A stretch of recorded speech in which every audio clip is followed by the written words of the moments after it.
Everybody, welcome back to the Pragmatic Presence podcast. I'm joined today by Toby Griffiths. A couple of weeks ago, I was on his podcast, and today we're doing part two. Really excited for this one. Worked with Toby for about 18 months. Known you for a couple of years now. Just over 2 years, yeah. Yeah. But I won't repeat what we did on the last episode because you need to go and watch that. I'll leave a link to that in the description. And so, yeah, Toby, I'd love you to take the floor. I'd love to know a little bit more about what the mind matter method is, but on your background and what brought that inspiration out into your life. Cool. So firstly, thank you for having me. It's good to do the other side of it. I've done a few interviews and I've been on a few podcasts, and I like the variety, I suppose. Yeah, cool. It's such a different experience, isn't it, when you're like the host compared to the guest? It feels like you wear a completely different hat effortlessly, right? I have been running Mind and Matter Fitness, my online coaching business, for 2.5 years now. My background is not in the health and fitness industry at all. Before that, I worked in the NHS for 17 years in IT roles, tech. The last 6 or 7 years were in cybersecurity. When I turned 40 in 2022, I had a bit of either a midlife crisis or an epiphany, or both, where I realized that I was doing very well in my career, but I wasn't enjoying it. In fact, I actively didn't enjoy it. I was very stressed out, and the pace was very frantic, and I was looking for something else, really. And I think more meaning and fulfillment from my work as much as anything else. So I took the opportunity to go part-time, and I was very privileged that I was able to do that and still be able to afford to live a comfortable life. Then with that extra time, I started thinking, maybe I could do something else, something I enjoy. I reflected on that for a little while, and it honestly didn't take me very long to come to the conclusion that health, fitness, nutrition, behavior change, things that I was passionate about, knowledgeable about, were things that people asked me about, and obviously an area where people spend money, and therefore decided to just give that a go, just cast the net out and say, is anyone interested in getting some help with their health and fitness? Just as an experiment, really. Doing that a little while, very badly, but at least I was doing it. Realised that was probably what I should be doing, or what I wanted to do. And then from that point, it wasn't long between going part-time in about April that year and then founding, I suppose, Mind and Matter Fitness around July that year. So that was like a really short space of time where I was like, I want to do something else. Right, I know what I want to do.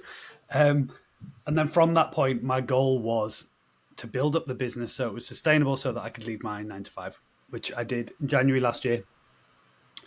Mind and Matter Fitness, I think the reason it's called that is because I am a big believer that it's not only about physique and physical appearance, and that's one of the things I help people with, but it's not the only thing.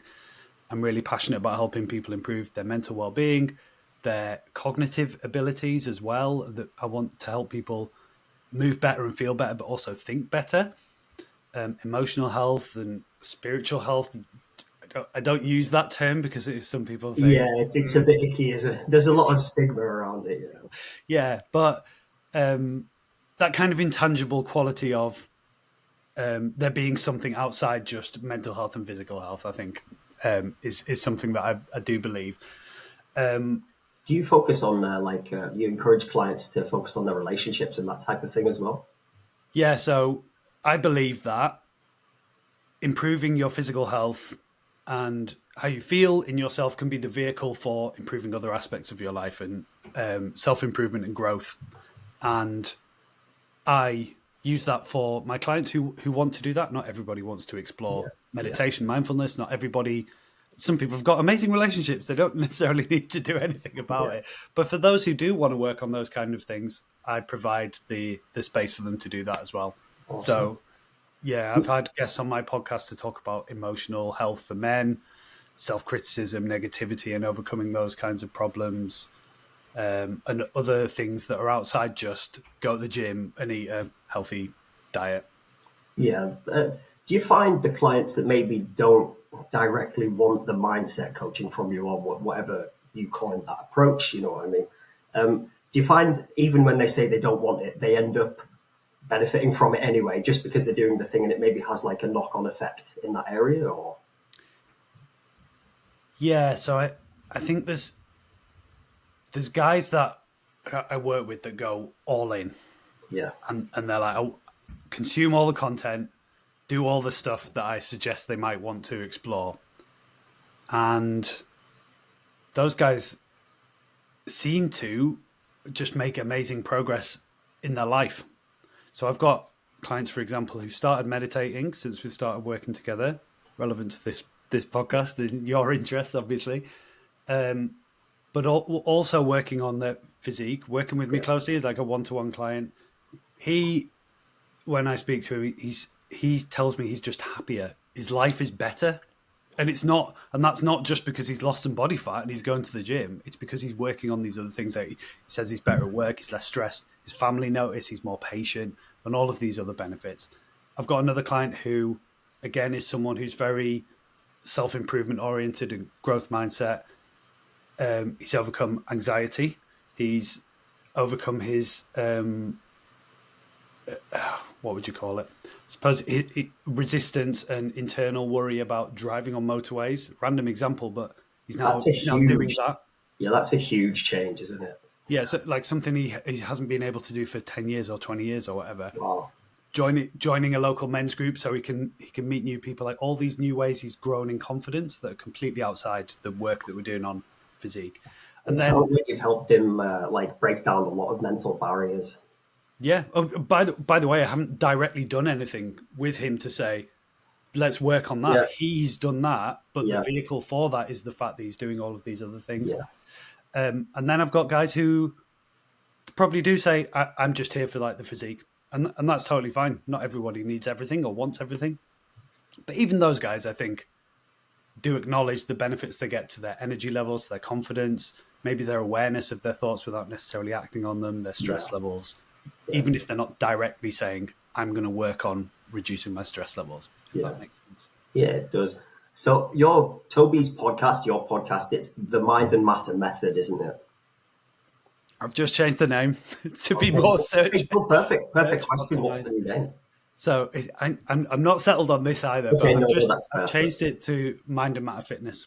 Okay, so it's got fitness in, and because mind fitness and matter fitness or physical fitness are the two things that I'm interested in, and it just made more sense as a podcast name. Yeah. But yeah. So is there? I guess my next question for that is there a certain method or protocol? Like, I know each client is different and they all get a different thing, but when people say, if I was to work with you, like, is there a certain method and mechanisms that you, like a framework that you follow for your clients typically? You don't have to share all of it, give it all away for free, but I'd love to know a little bit more about what that is. Yeah, so that is the Mind and Matter Method. You're right. That's like the program. And that covers training, nutrition, and mindset. I would also put habits in with mindset, just because 3 is better than 4 in terms of presenting something, really.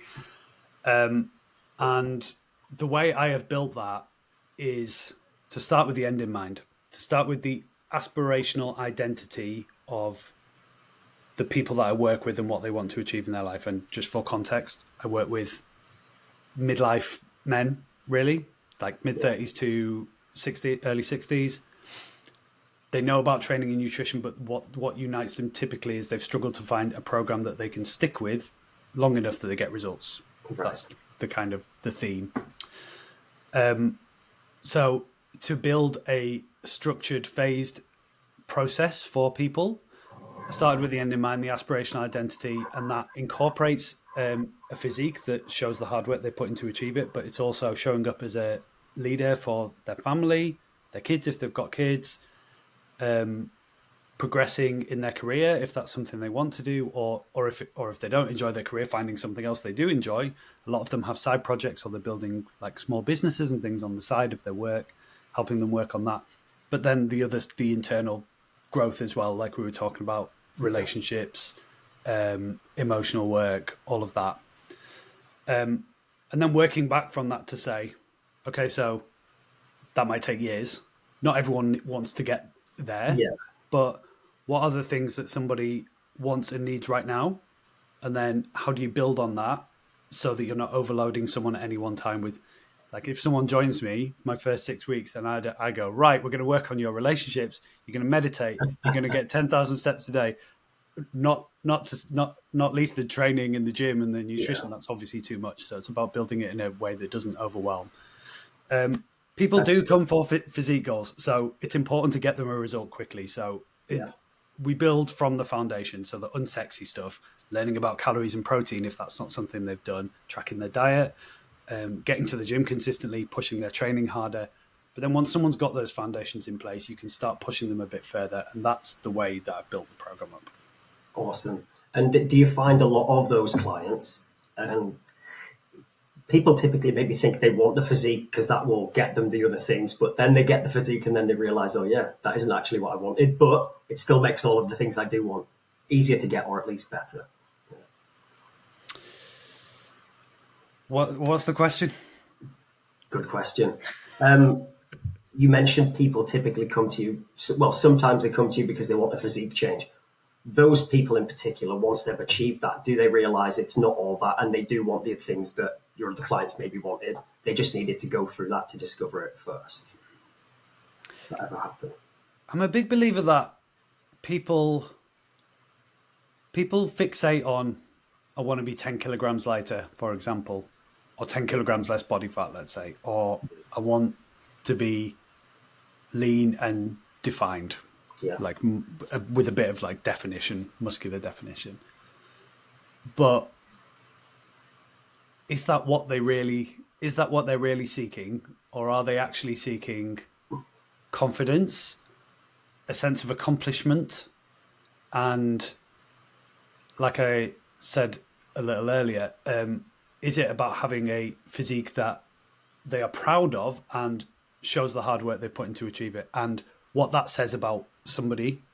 So if you are lean and you've got a bit of muscular definition, you're on holiday, for example, with your family in the summer, you're confident, so you can take the top off by the pool. That's a very common one amongst my clients. They want to be able to do that.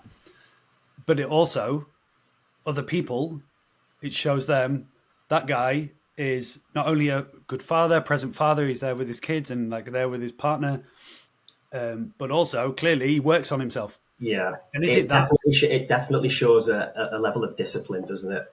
Yeah, it's spot on. So discipline, resilience, perseverance, all of those masculine qualities. I mean, obviously women can absolutely have those qualities in equal measure, but qualities that I think men want, aspire to. Yeah. And the physique is kind of an external representation of that. Certainly for me, when I am in good shape, as I would call it, when I feel lean, when I feel strong, and like in the summertime, especially when I've like dropped a little bit of weight and I've got six pack, I feel good and I feel confident. And and that is about, yes, being pleased with my appearance, but it's also about all of those other things that says about me as a person, I guess. And that's a perfect link to the next one. I really do think you embody that result. You know, your clients must see that as well, because all of those things, discipline, resilience, the past 2 years, what you've done with your career change, you know, like where you are now compared to 2 years ago, you did them both at the same time, didn't you? So have you noticed your discipline, resilience, and everything go up significantly? And how much has that benefited your clients being able to see that you did all the things they want to do? Oh, does it benefit them to see the journey I have been on? Yes, I think it does. Yeah. Do you think that's the most relatable quality when it comes to you two working together? No. Come back to that question. Yeah, sure. I think it does, because my clients sometimes tell me it's really cool to see like the progress you have made in your journey. And again, this isn't really about physique. It's about a change in my life and an improvement. Which you absolutely have done, haven't you? Yeah. And that's why I share a lot of my stuff on Instagram and in public about my journey and about my progress, because I think people are just interested in, you know, I think lots of people aspire to do a big dramatic change in their life, like for example with their career. Loads and it can be scary if you haven't seen someone do it before you, can't it? Yeah, and some people just accept, like, I'm getting well paid. I don't love my job, but it's a means to an end, and no judgment on that. If you want to do that, then fantastic. But I do know other people would love to do something similar to what I've done, and maybe it's a high level of risk. Maybe it's a courage thing. Maybe it's just they've got a lot of demands that mean that they can't do it. So I think that aspect is helpful, because I think it can inspire other people to make a positive change in their life, whether it be career or relationships or their health or whatever. So I do believe that. In terms of my resilience and everything else, man, it is just a whole other game. Like having a job where it was very stressful because I was getting paid a lot of money. Therefore, there was a lot of expectation about what I was doing, and I was leading a large team as well. So I had to show up as like a manager and leader for that team. There must be a hell of a lot of responsibility in a role like that, like Yeah. data protection at a level like that. It's Yeah, of course. Yeah, there's certain things that you have to have in place, certain clearances and things like that to get access to information. Or there's a lot of responsibility. That said, apart from the kind of stress that comes from working with other people and demands and everything, you kind of just let that go. And no matter what happens, you're ill, you're stressed out, whatever, that money is coming into your bank account every month. Running a business is just a whole other game where you pretty much give that up, don't you? it's just like, and as somebody who's one of my values is definitely security, maybe it was not the best idea to go into this game, but maybe it was, because it's teaching me about patience, about perseverance, and about resilience, and just being comfortable with not having control and security. That's what I'm learning, because, you know, the fluctuations can be big. I can make loads of money one week and then no money the week after. And you just have to be comfortable with that. That is it. That's the nature of it. So in that respect, yes, I definitely feel like I am learning much more about myself as a person, about my values and the ways in which I try to control things that I can't control. Awesome. And one question actually: did working in the NHS automatically make you more health conscious because you were working for the NHS? Did you have that reminder, or did it just never link really? No, because I was working in IT, The office is so not the far one removed spot from thing. healthcare that it's just not really a consideration at all. Yeah. You asked me, is that journey I've been on the thing that my clients resonate most Yes. with me? Yeah. Potentially, but I think it's more they see some of their own characteristics in me. I think that's the main thing. People, I do believe now, people are seeking authenticity more and more from people that they interact with online. And you find that bit you don't have to sell because you're just being you. I just try and be myself, and that seems to work. Yeah. Because you know the fitness industry is full of people who are putting a show on, or veneer, or putting a front on, and entrepreneurial spaces are like this as well. Like 10 six-figure fit pros, and like you should be making 10K a month by now, and all of this. It's all There's just cults everywhere, isn't there? I really liked your Instagram post on that the other day, actually, about if they have their food or their dietary choices in their bio, be wary. And so how's the meditation going? Have you been doing any of that lately? So I'm glad you asked. I have, and not just because we were doing this. No, because I know you had a background with it, I think, before we even met. Yeah, I've dabbled on and off for a long time. But definitely speaking to you on my podcast was an inspiration and a driver for me to try and get back into it, which I have done over the last 2 weeks. Last week, I did 4 days out of 7, which I was a little bit disappointed with, actually. I kind of tailed off as the week went on. I reflected on why that was. It was because I'm not scheduling a time for it. And the reason, I mean, this seems so obvious now, but the reason for that is, as a single parent, my kids are here sometimes and they're not here other times. So my routine is not the same every day. Like the first half of the week, I have to go to the gym. I don't have to. I choose to go to the gym at 6 a.m. because then I can come home, do the school run and everything, which means I can't I don't have time to meditate unless I wake up. Yeah, yeah. You're pushed for time. Yeah, I Yeah, love it though how you said I choose to go to the gym at 6, but carry on. yeah, yeah. Yeah, Um, and then the second half of the week, the kids are with their mum. So I don't have to do the school run, or I don't get to do the school run actually because it's a privilege to do it. So I can meditate in the morning. So, for example, I meditated when I came home from the gym at 9 a.m. today. Earlier in the week, I've scheduled it for just before lunchtime. That is working. And why, as somebody who helps people with like organization and scheduling and prioritizing, has it taken me years to realize that if I just put it in my calendar, it doesn't have to be at the same time. So 5 days. No, we're only on Thursday, not 5 days. I will definitely do 5+ days this week. And my barrier, my measure of success is if I get 5 days in a week, I'm doing well. How's it going? I'm actually enjoying it. I'm looking forward to it. I'm making the time. Yesterday, for example, I was like, oh, I actually want to. I want to go and do it now. I'm going to do 10 minutes because I've got a little bit longer. The day before, I forgot to do it. So then at the end of the day, kids were just playing video games. So I was like, I'm going to take myself off for 5 minutes and just get it done. So that's a good sign. yeah, awesome.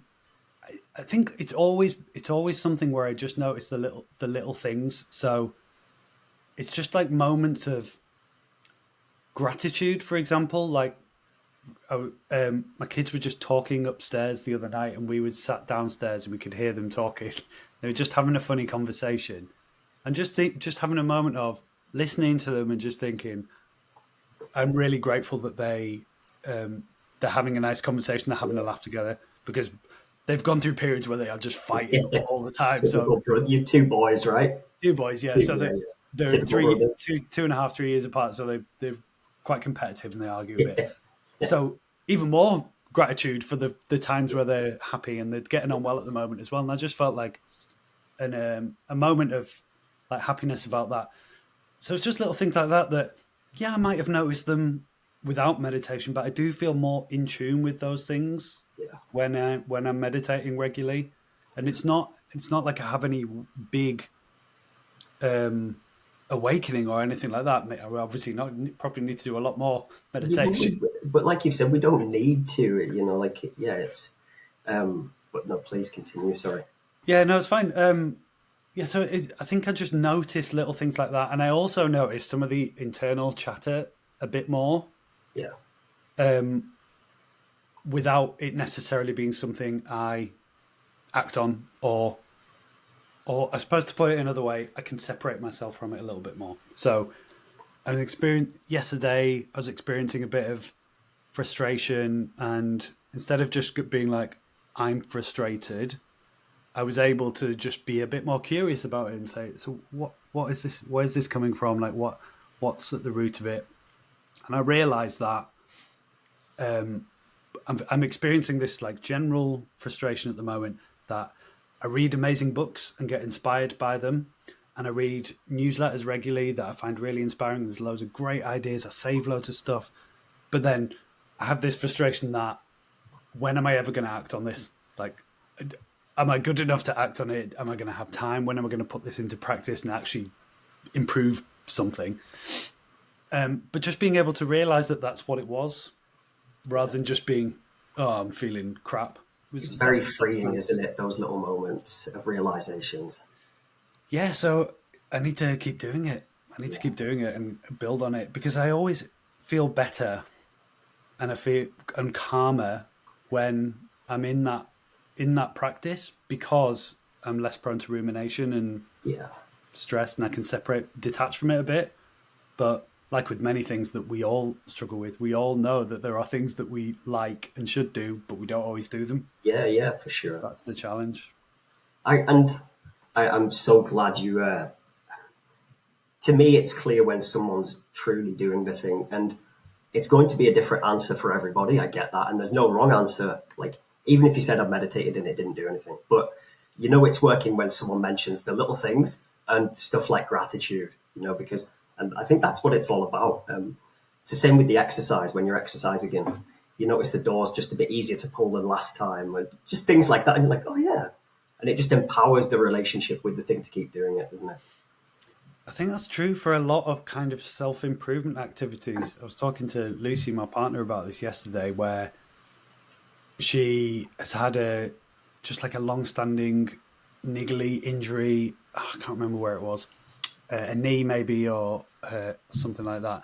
And then she's realised lately that it's just kind of gone, or she's not experiencing that pain anymore. And it's not because she's done one thing, one grand gesture. She's just consistently put the work into Yeah. not aggravate an injury, but like put the work into strengthen around the joint. And then over time, you're like, oh, yeah, I don't have that pain anymore.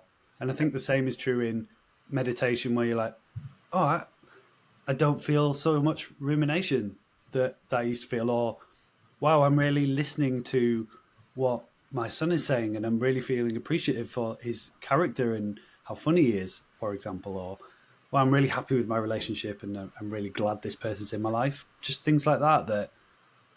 It's nice to be reminded you're in a good place, isn't it? Yeah, Yeah. and it hasn't taken much meditation for me to get there. I'm only doing five to 10 minutes a day. And to anybody watching, I didn't say it.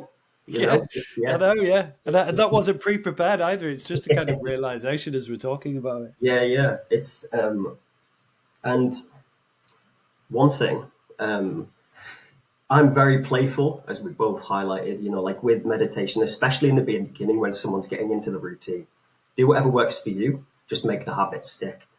If you keep going with that thing, you know, it's amazing to be the observer of your thoughts. Eventually, the observer will disappear as well. And then that just opens up another layer of more of those things you're mentioning there. But again, that's just some food for thought. So I would love to know a bit more about, I know we're talking about Toby, but you were a DJ once upon a time. Is that right? I'd love to know a little bit more about that and a couple of stories, how it happened, and yeah, Cool. if you're comfortable doing so. Yeah, I absolutely am. I went to uni in Leeds, so I went to Liverpool Uni straight from school, dropped out after a year because I wasn't ready for more education. I wasn't mature enough to live on my own and all of that. Came home, worked for a couple of years, then went back to uni when I was actually ready for it, in my early, mid-20s. Went to Leeds Uni, and the music scene in Leeds at that time was amazing. Like, I was a DJ. Everyone was a DJ, right? So it's not Right. I was not like a superstar DJ or a big name. All of my mates were DJs. Some of them still are. And there's actually a lot of people who've made a successful career out of it who were at Leeds Uni at the same time as me. Oh wow! Like with You must have been in a parties. real. Were you in a real? Yeah, it was. Yeah. It was really cool. I was really into music. I was really into dance music, drum and bass, and house music, and things like that. And yeah, I ended up, because I was in that kind of scene, played at a lot of parties, played at a lot of club nights, like uni nights, nights my mates were putting on, a lot of the smaller like clubs in Leeds, loads of house parties, which is a fantastic experience to do that. I mean, I played at there's a festival, a one-day festival in Leeds, a Hyde Park in Leeds called Unity Day that's on every year. Loads of music, loads of like marquees and stuff. Playing at one of them early evening with like a marquee full of people dancing. It's like, so, what a buzz! I've still hold that memory. Played some great house parties and like outdoor parties and things like that. I also, in terms of stories, Yeah. it's a bit difficult without incriminating myself. Yeah. No, that's cool. Do you have?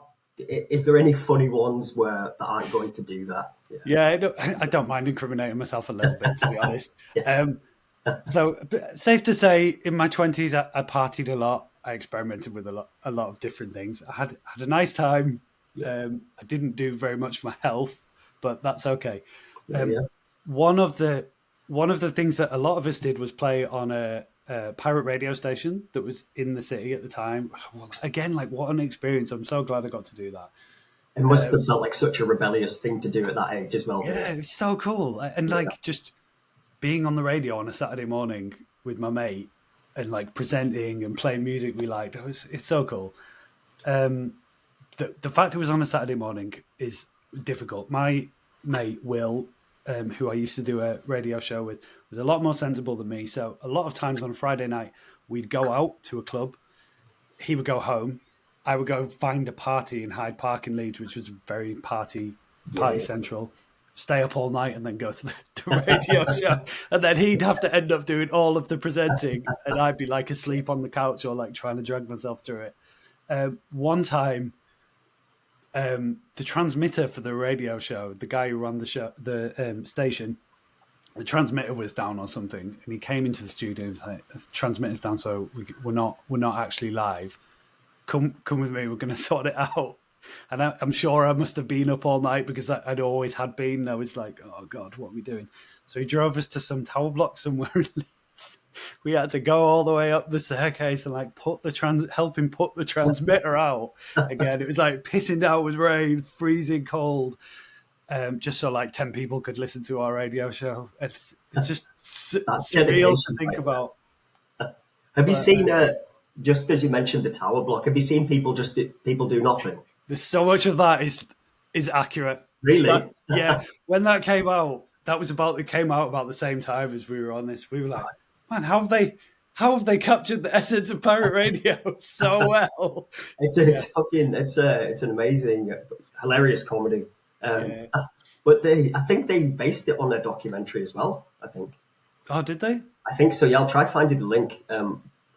Watching this back will remind me to send it to you. Good times.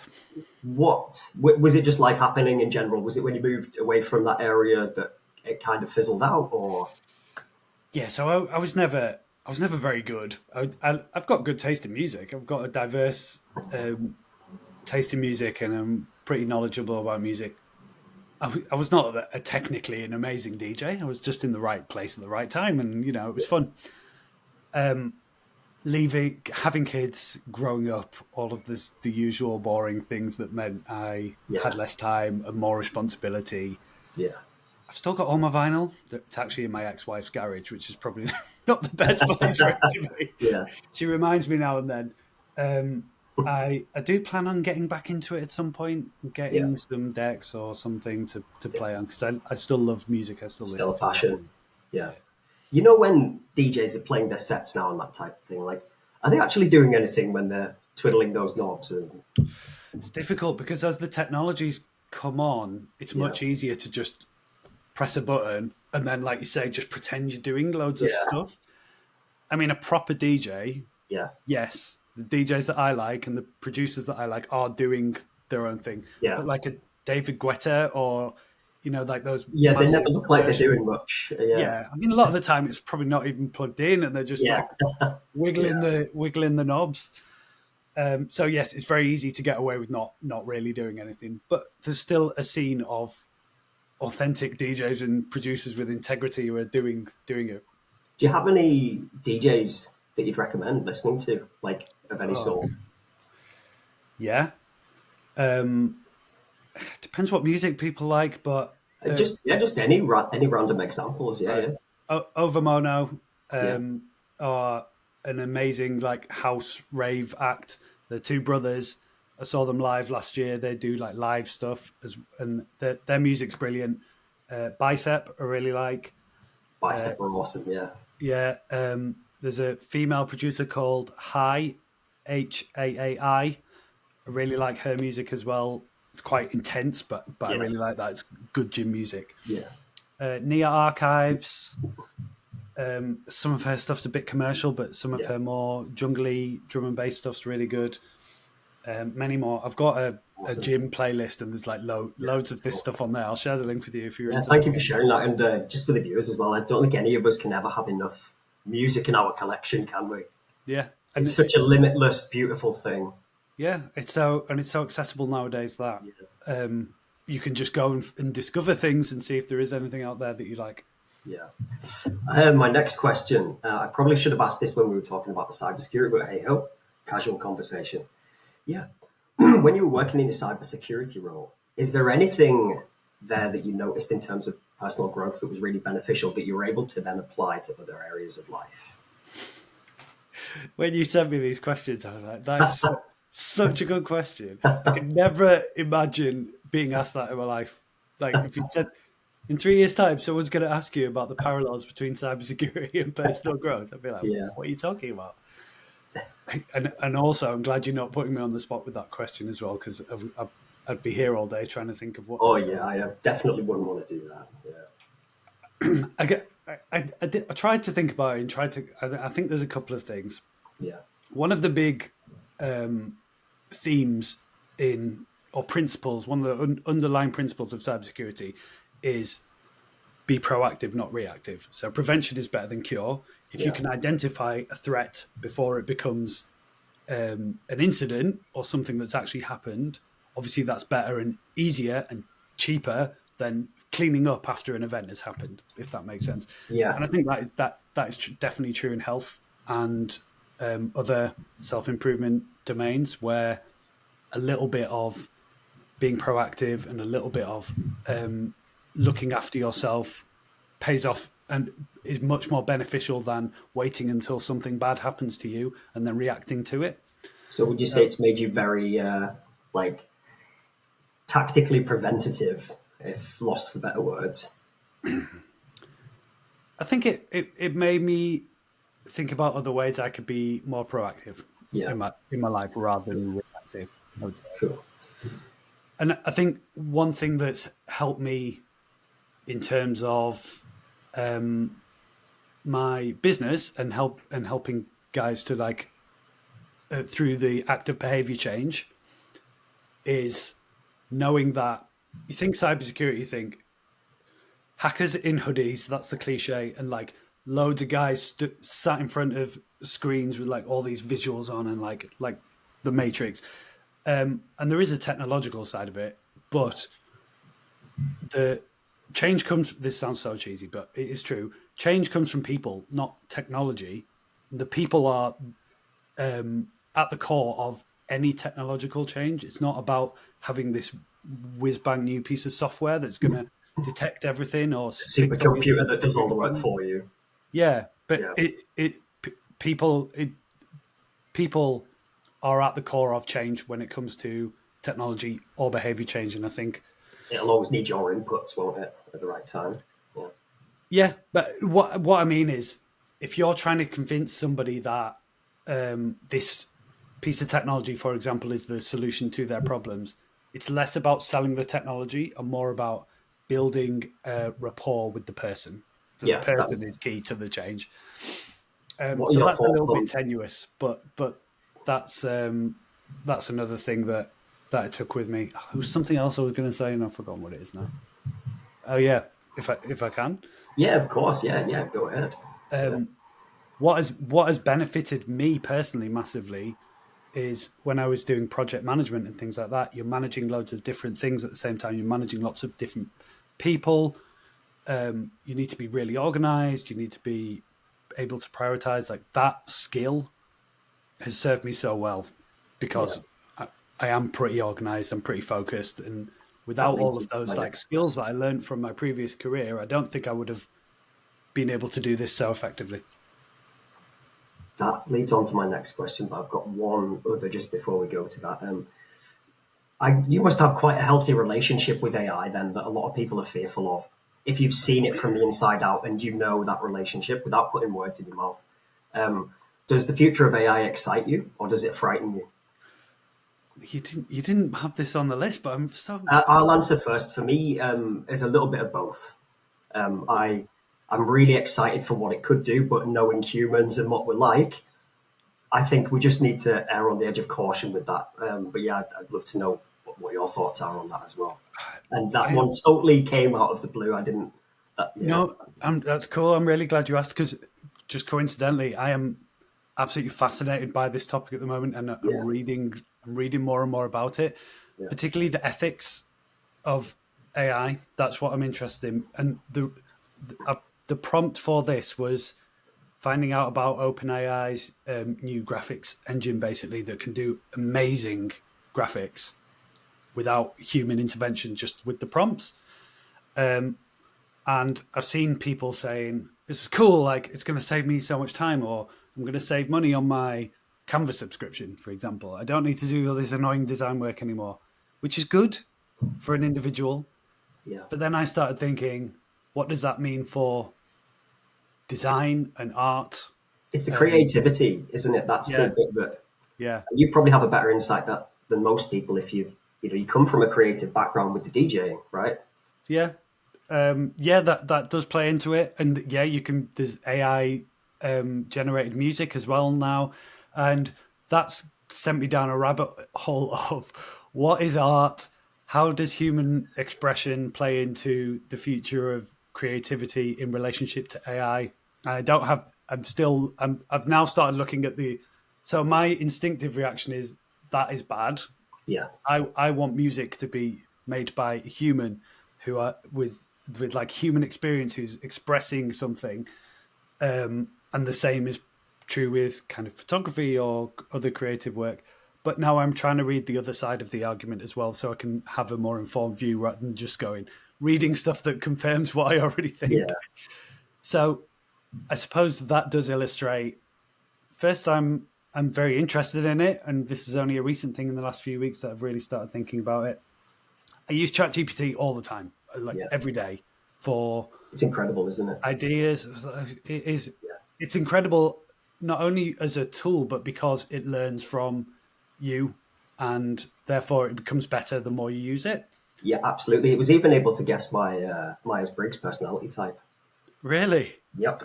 Yeah. So, like you say, yeah, I it's think very it's good at unsettling learning. though. Sorry. It's unsettling though. If I Well, say to like I say, that's where there's that bit of unease at how quickly it learns. It's picking up the advanced modes, picking up a couple of my personality traits as well.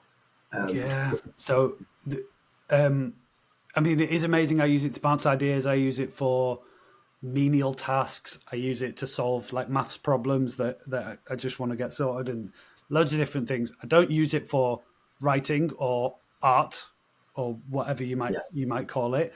But I use it to generate ideas or improve the quality of my ideas, if that makes sense. Yeah. Which is good. But yeah, like you, also slightly unsettled about the future and what it means. And the way I am thinking about this at the moment is 10, 15 years ago, however long it was, we were all like, oh my God, we've got this device now that means we don't need a camera, a phone, an MP3 player. It's all in one place. That's amazing.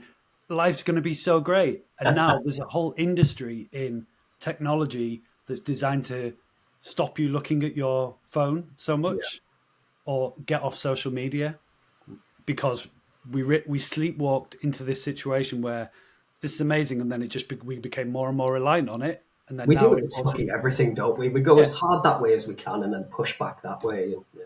And then it causes mental health problems in teenagers, and people are getting stupider, and our attention span is like 5 seconds or whatever. Yeah. And that's why I'm kind of cautious about, is the same thing or something comparative going to happen with AI, where if we use it to solve maths problems, for example, then are we eroding our ability to use logic and reasoning in other aspects of our life? And there's another thing. I enjoy problem solving. And if I'm never going to have to problem solve again, what is that going to do to my brain? Yeah. And if that happens to 8 billion of us, I agree. What's it mean for the more reliant we become on other things, the less autonomous we become. So what does that mean for our ability to deal with difficult situations where you can't turn to GPT? Yeah. My wife tells me she wants a divorce. What should I do? ChatGPT. And then it's like, don't worry, I'll sort that for you. And with this just being in its infancy as well, that's one of the most I guess exciting things about it. Like, what is this going to be in 5 years? Because it snowballs as well, doesn't it? Yeah, you almost can't predict how advanced it's going to be. Yeah, that's how technology progresses. Yeah. I do think it's worth remembering that we're in a bit of a bubble because of the work that we do, the nature of owning or running online businesses. It seems like everybody is using ChatGPT and AI, but then if I chat to people who do other jobs, they're like, "No, I've never used it." Like if I go and talk to my mum, she's not used it. And I think that's where. Do you think that's maybe where a lot of people's fear comes from? Is because they haven't maybe had a chance to use it, so they're just being fed what it could maybe do, but never actually witnessing it. I think with any technological advancement, you have like people who are on the bleeding edge, then the people who follow behind, and I guess that's what we are. We're not obviously not like on the edge of technology, and then you've got the masses who eventually come along for the ride, and I think we're just between those two areas now. Where I know like people who've dabbled with it and they say it's cool, it's helped them do this, that, or they've just used it for amusement, out of curiosity, but it's not embedded in people's day-to-day lives and behaviors. To use ChatGPT, like AI is embedded in it's embedded in your phone and in other software that you would use without you even necessarily realizing. I've noticed slowly they've started putting Meta AI, their version of ChatGPT, onto Instagram, WhatsApp, and they're so subtle with how they implement it all. They're ingenious almost. How is it in WhatsApp? What have they done? It's literally just now, if you go into WhatsApp, it's just at the top. If you go to, I'm just doing that now for anyone watching. If you just go to the top of your chats, I can now see a Ask Meta AI or search option. Just where the search used to be, they've just added the Meta AI in. Yeah, so it is just going to be embedded in everything we do, whether you actively go and sign up to ChatGPT and pay the premium subscription or not. You're going to be using AI. Yeah, I think it's just one of those things, isn't it? It's like it's going to happen, but you still have a choice, and we all just need to find out what is too much and too little for each individual for the thing, right? That's all we can ever really do. Yeah, and there's so much that's going to be outside our control as well. Exactly, yeah. Like 5-10 years time, you're going to have to get on board with it anyway, aren't you? I think there's implications for society that are not people haven't yet predicted, that are going to mean that they're going to have to put regulations and laws in place that aren't in place at the moment. To protect people and to protect businesses and everything else. And I don't necessarily know that they know what that is yet, if that makes sense. Not maybe 5-10 years down the line they do, but not further into the future. We kind of need to let the problems happen first, don't we, before we can because how do you prevent what you don't when you don't know what's going to happen, right? There's a website called Moral Machine that I was looking at yesterday, and it's about self-driving cars, and it presents you with all of these different ethical dilemmas to say, the self-driving car, 2 scenarios, should it run over these people or run over these people? And then it's got different examples. But there's endless permutations of what a self-driving car, of the problems that a self-driving car might have to deal with. Yeah. Because obviously the amount of stuff that can happen in an open environment, it's almost infinite, isn't it? Yeah, so I don't this is beyond my comprehension, that's why, but I don't know how you plan for every eventuality with something like that. I don't think you can really, can you? For anyone watching, what are they potentially missing out on by not working with you? Ooh. Well, I would say that you don't have to go far to find a middle-aged guy, fat loss kind of program online, marketed at busy professionals. As we all know that everybody seems to market their programs at. But I think this has probably come through in our conversation as well. Mind and Matter Fitness and the work I do is about much more than fat loss. It's about helping somebody improve the quality of their life, the quality of their relationships, the quality of their thoughts, the control over their destiny and the way their life is going, and all of those other kind of less tangible things. And I think that if you were to compare my program to another guy or woman in a similar niche, I think that aspect is what sets the Mind and Matter method apart from others.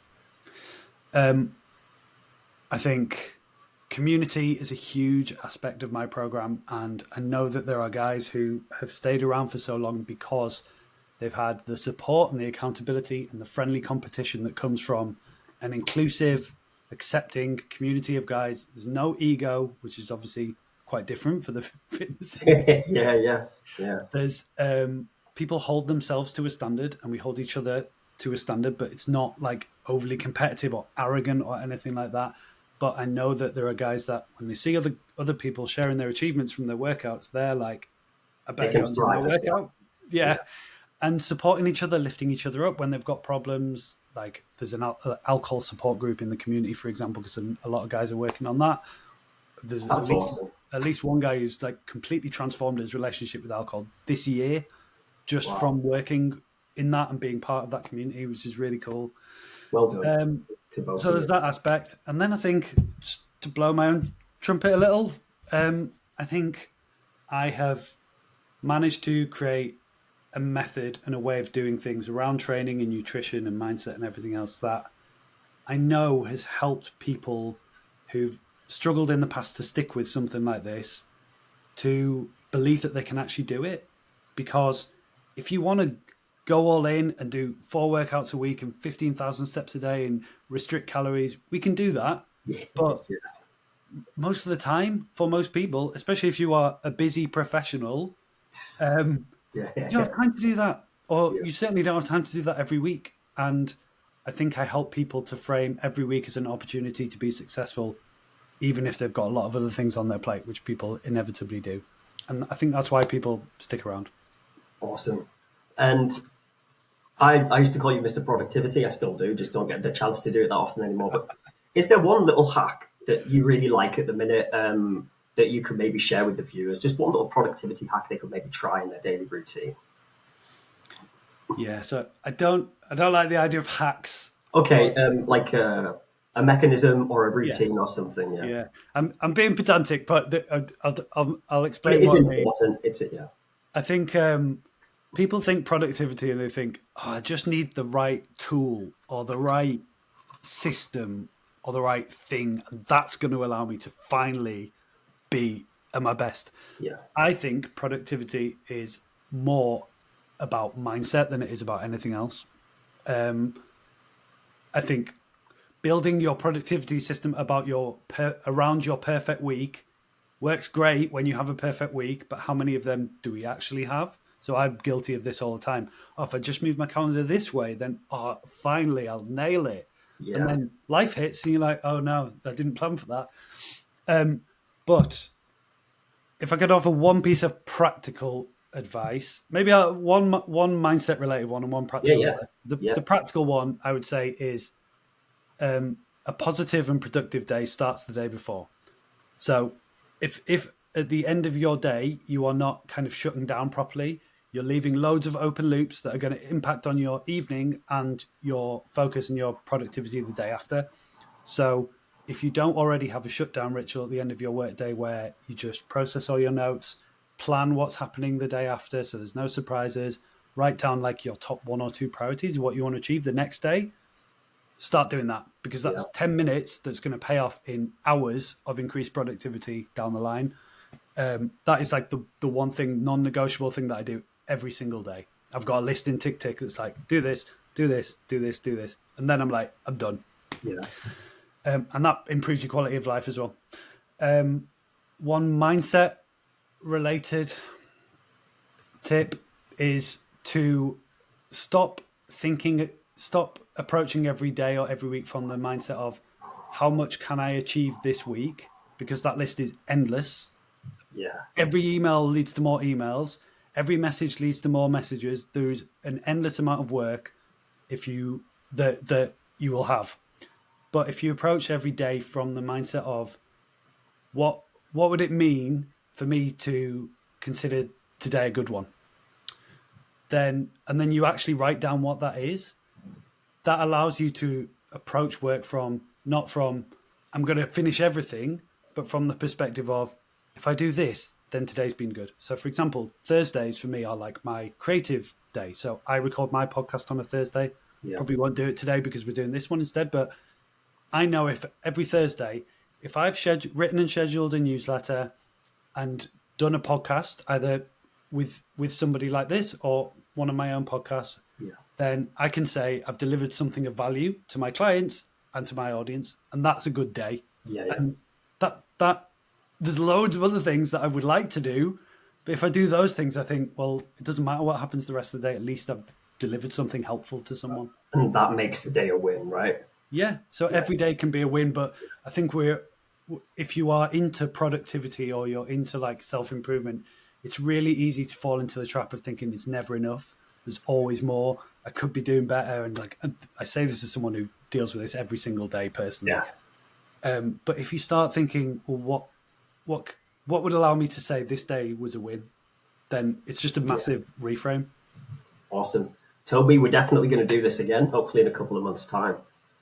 Where can everybody find you? I will drop the links, but just for anyone who doesn't want to click on those and want to go directly to you. What social, where do we get you? I'm not on a lot of social media platforms, but I am on Instagram at Mind Matter Fitness. Yes. I have actually contacted the person who owns Mind and Matter Fitness and see if they'll let me take the name from them. They haven't responded yet. No. Someone did, just off the back of that, a week before I launched Pragmatic Presence, someone brought the .com and they've never done anything with it, and I can't get in touch with them either. But damn. It was just a little. I think it's a domain hustler. But so where else? We've got Instagram. Yeah, sorry. No, that was me. That was totally me. You just reminded me, but sorry, carry on. So we've got Instagram. And my podcast is on Spotify and Apple. It's called the Mind and Matter Fitness Podcast. So if you search for that, you should find it. Lots of episodes on there that I'm proud of, covering all manner of things: training, nutrition, productivity, health, personal growth, interviews with people, all sorts of stuff. Awesome. If I wanted to inquire about coaching, where's the best place to? Should I just reach out via Instagram, or do you have an email you prefer? Or? Absolutely fine to DM me on Instagram if anybody is interested. There you go, people. More about coaching. Get some more productivity in your life. Toby Griffiths, thank you so much. Thanks for having me. It's been really good fun. I'll see you soon. Nice one, mate. Take care. All right, take care. Bye-bye.